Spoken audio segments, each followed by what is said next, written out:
All right, today we're going to talk about what we learned from watching Critical Role. If I get a ton of amazing voice actors, I can have the best D&D group ever. Dave, what are you talking about? Maybe you mean like if we can get tens of thousands of people to watch us every week as we stream Dungeons and Dragons, we could get D&D rich. Are you talking about of all the things from watching and listening to Critical Role, that's your takeaway? All right, guys. We kid. Now we're gonna really talk about what we learned from watching Critical Role.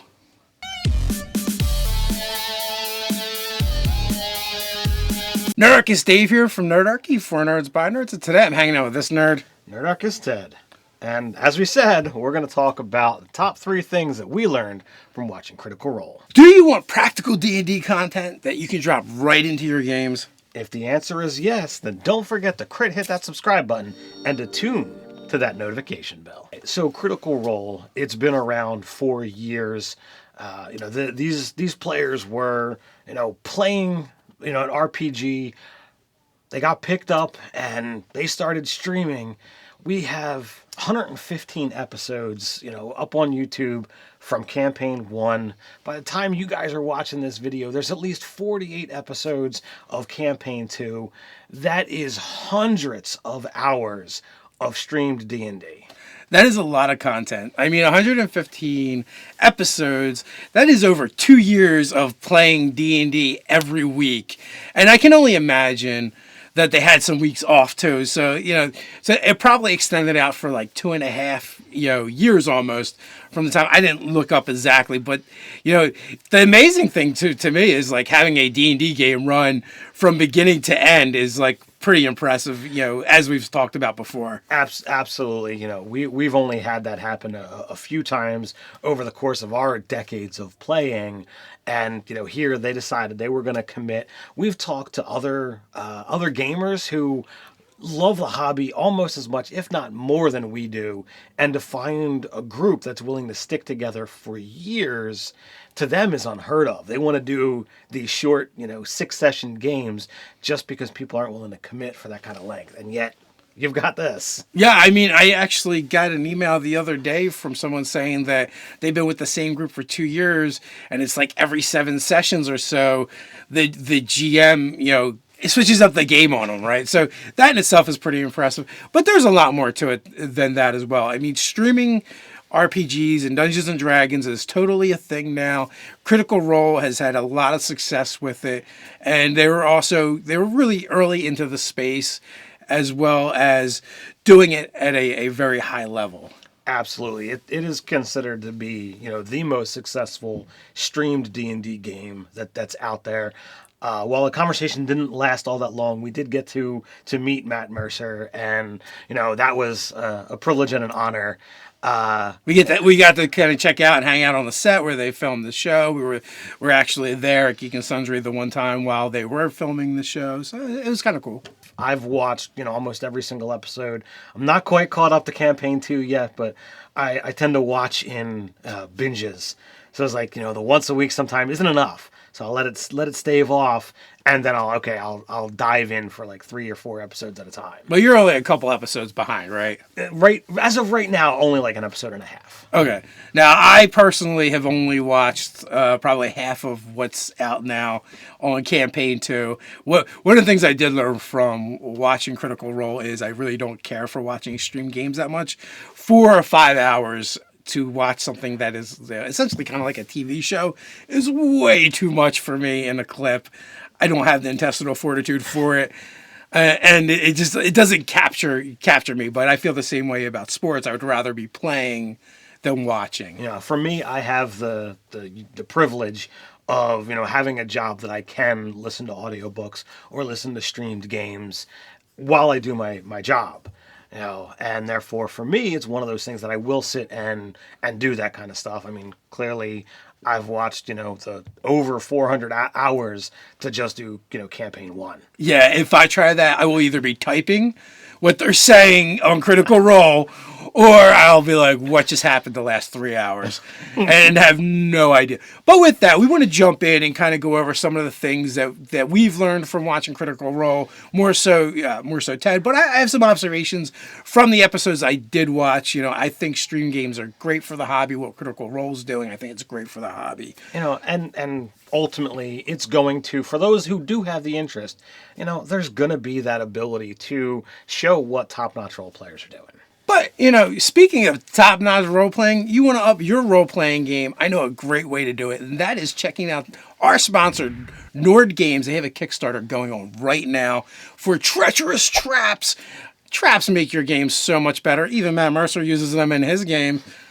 Absolutely. Treacherous Traps is, a book that, as far as I'm concerned, it needs to be on my gaming shelf. Traps are one of those things that I find as a DM, it's a weak point. I don't plot and plan them as well as I could.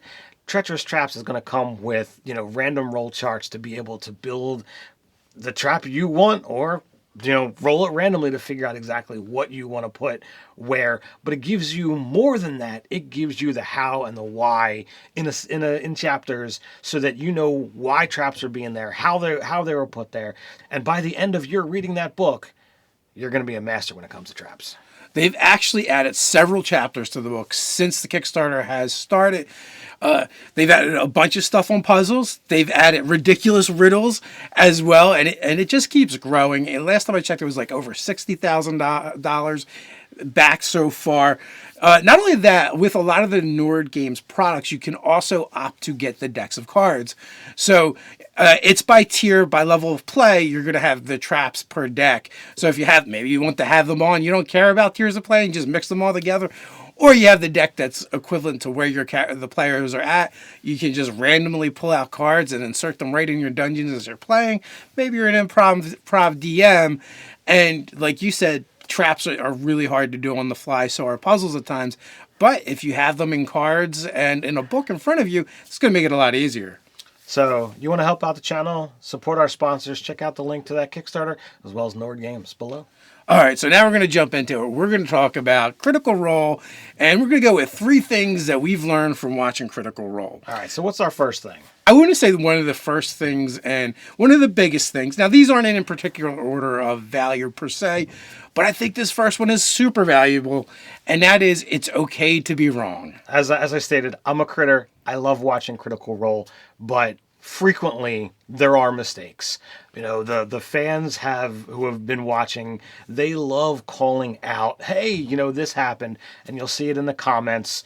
This happens so much that when they do their live plays with an audience, the announcer says in the beginning, do not rules corrections or suggestions, because it happens that much. There's times that, Matt rolled on a chart, or the player rolled on a chart, and Matt said, oh, you found this card?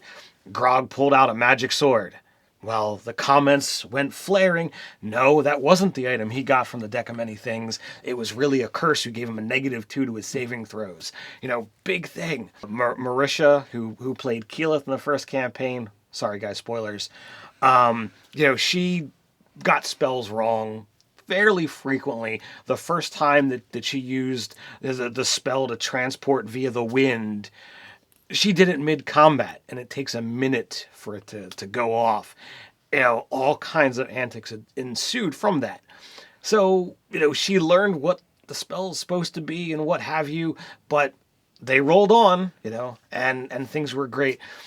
So, despite having mistakes, despite doing something wrong, everybody learns, whether it be the watchers, whether it be the players. But the most important thing is they all continued to have fun, and no one, got all flippant. Oh my God, how could you not do that? Or how could you get that wrong? Well, and I would add to that, we also stream games. I stream games on Saber Dice every week, and we've been playing this game a long time, and we just get things wrong sometimes. It happens. It's not a big deal. If it's really wrong as a GM and you have to go back and fix things, like I believe happened in Critical Role at least once or twice probably, these things happen. It's okay as long as you and your group are having fun at the table. For me, if I were in Matt's situation, with that deck of many and he read the wrong line, that's on him. He goofed up. I would not have gone back and said, oh, well, when you hand over the sword, this is what happens. No, I goofed as the GM. I'm going to own that mistake. Even if the players say, hey, you said it was this card. I'm sorry. You're especially when you're talking about, with a live audience, like, or, watchers. If it happened at the home game, there's no one to watch you and say, hey, you goofed up. You just roll with it. And that's the way I would go, but sometimes the fates just intervene, and that's the way it is. So we're going to move on to the next one. And this one is something that I've really observed from watching them, even in a little bit that I have. Alongside that, I will say that you don't have to do this in your game, but I do think it's rewarding. I've experienced it with my own players, and it's just made the game so much better. And that is inter-party relationships and the players actually interacting and role-playing a lot with each other. So I think this is something that, there are out of game, conversations from the players where they talk about, the evolutions of these relationships so that they're aware of where things are going to go. Very frequently, something will happen and, one character will go up to the next, how are you handling this? Or, what's going on? You've been a little, insert whatever. And you've got in the first campaign, you've got Vax and Vex. They're brother and sister. They're twins. And they're very concerned about that relationship. They're very concerned about how the other is doing. As they both evolve and move as characters, they both get into, real relationships with some of the other characters that are, in the party to the extent where they're, planning, marriages and what have you. And they're acting like brother and sister would. It's like, oh, I don't want to know anything about what you two are doing. That's just gross. And it's amusing. Now, Liam and Laura, when they made this whole character concept, it's kind of because they have the exact same birthday. So they thought it would be cool to be like, well, we're twins because we already share this thing out of game. And I think personally, just based on what I've seen, the two of them actually have a really good relationship, in the real world. All of that stuff is awesome. It adds to your game. If you don't want to play that style, that's fine. It's not necessary to play D&D. But it is definitely a way to play. And also, it's a great tool for getting the other players to role play with each other and the NPCs. You can maybe draw in some of the players that are a little more wallflowerish or introverted and get them more involved. It can be a tool really to expand the fun at the table for everybody. Beyond the fun, it's going to also increase your immersion. As a role player who loves this hobby, whether you're talking about a conversation in the real world or a conversation, in game between characters, whether they be players or a player and an NPC, the power of just a simple question really, gets a ball rolling and gets them feeling what's there. So much happens in the game that we forget that we live in the world of these characters for hours while they live it nonstop.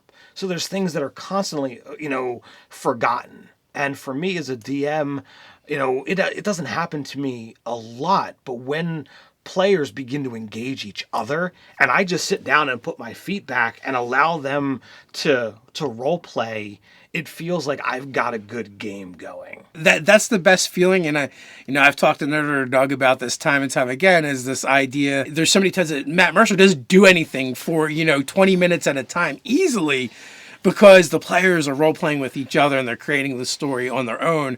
And there's nothing he really needs to do. So that's an awesome feeling as a DM because it means your players are really engaged with the game.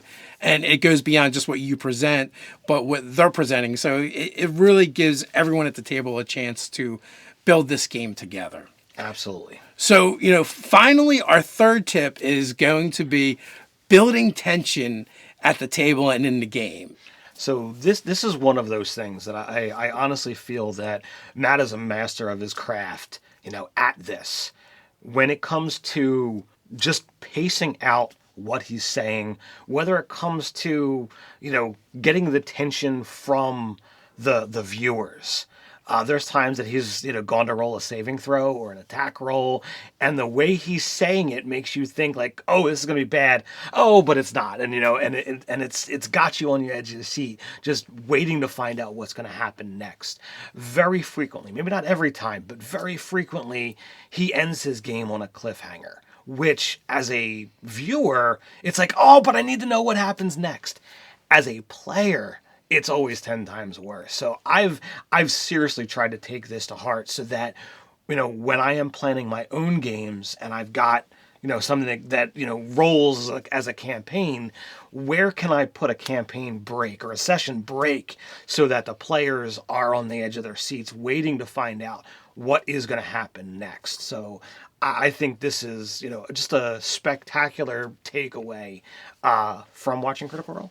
When you're talking about creating tension in the game, one of my observations is the fact that not only does Matt do it, but the players do it. By them building these relationships and working with each other, they build these dynamics and these tensions within the group itself that Matt can then tap into and use as well as a tool. So all of that is really great. I want to take a moment real quick just to say thank you to Critical Role and Matt Mercer and everyone who does these stream games that's getting the hobby out there that is expanded. I may not be a fan of the show per se, but I am a fan of what they do. I appreciate it. I think it makes the hobby 10 times better. One of my initial observations of watching Critical Role, which is one of the reasons why I don't actually like watching it is a real D&D game. They actually play D&D on that show. I don't care what other people say out on the internet, and real D&D to me is kind of boring to watch. It's a blast to play, it's a blast to run, but watching it, not so much. You can quote me on this. I think Critical Role is 2 hours of amazing entertainment spread over 4 or 5 hours. But that's not because of them or they're doing anything wrong or anything to be a knock against them. It's because that's what D&D is. That's what role-playing games are. It's getting together with your friends and playing your game. I read, a tweet from Matt Mercer, and it's like, this is me playing D&D with my friends, and that's why they don't like the idea of audience participation or interaction because they just want to play their game their way. But other streams do have that, which is okay too. Absolutely. It's bringing tons of people to the hobby. Now, the other day, I was on the phone with someone, one of our distributors for things, and they were talking about running a game, and they had a player that was disappointed because it was like their first exposure to D&D, aside from watching Critical Role, and it wasn't like Matt Mercer's game. But I'm like, I would have said, well, I don't know, you were no Travis Wilhelm either.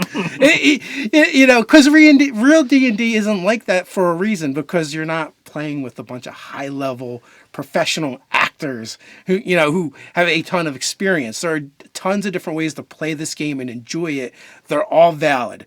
I don't care if you don't want to do any role-playing whatsoever, and it's really about moving minis on a board and rolling dice. That's a valid way to play D&D. If you only play for the feels and you want to, you don't feel like you've had a good session unless you cry afterwards.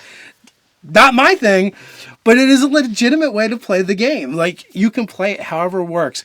The only thing you have to worry about is this game doing what it needs to do and creating entertainment in your life for you and your gaming group. That's it. I'm on the flip side. I do, and as I said, I've watched, all that I've watched. I've watched all of Campaign 1, most of Campaign 2. I feel, even if it's only a one-sided connection, I've got a connection to these players, and I wholeheartedly agree that, they bring a lot to the table, and, they're exposing people to D&D who have never thought they'd ever want to play the game. Critical Role has brought in, countless guest stars throughout the years of playing this game. And for me, then it's like, oh, you watch and you see a celebrity that has been in movies or TV shows, and you're like, they play D&D, so like I get blown away. I'm gonna butcher the name, but like Joe Manganiello, or however you want to pronounce his last name, the guy who's married to Sofia Vergara, like he has proclaimed how big a D&D nerd he is, and he's got a huge gaming basement, and it's like, wow, holy crap. So... Well, he sells D&D clothing now as well. Well, yeah. Death Saves is his company. Right. So to me, it was awesome. So I throw a big thank you out to Critical Role, to all of the cast, all of the guest stars that they've had because of what they're doing for the hobby. Absolutely. So with that, if you enjoyed this video, if you enjoy other videos like this and you like the content we're creating, over on Patreon, we are also creating more content. We're taking the information from these videos a lot of times and putting them into D&D products for our patrons. We also have a bunch of other benefits over there. Also, it helps keep the channel going. So if you like all the things that we're doing, do us a favor. Go check out our Patreon. And also we want to thank the patrons that are already over there, because without them, this would not be possible. We love you guys, and we love you guys for watching this show. We want to also thank Nord Games for sponsoring this video. Treacherous Traps, check it out. There is a link in the description. Go check it out. Drop down to the comments below. Let us know what you think. Did we get something right? Did we get something wrong? While you're down there, don't forget to like, share, and subscribe. So until next time, stay nerdy.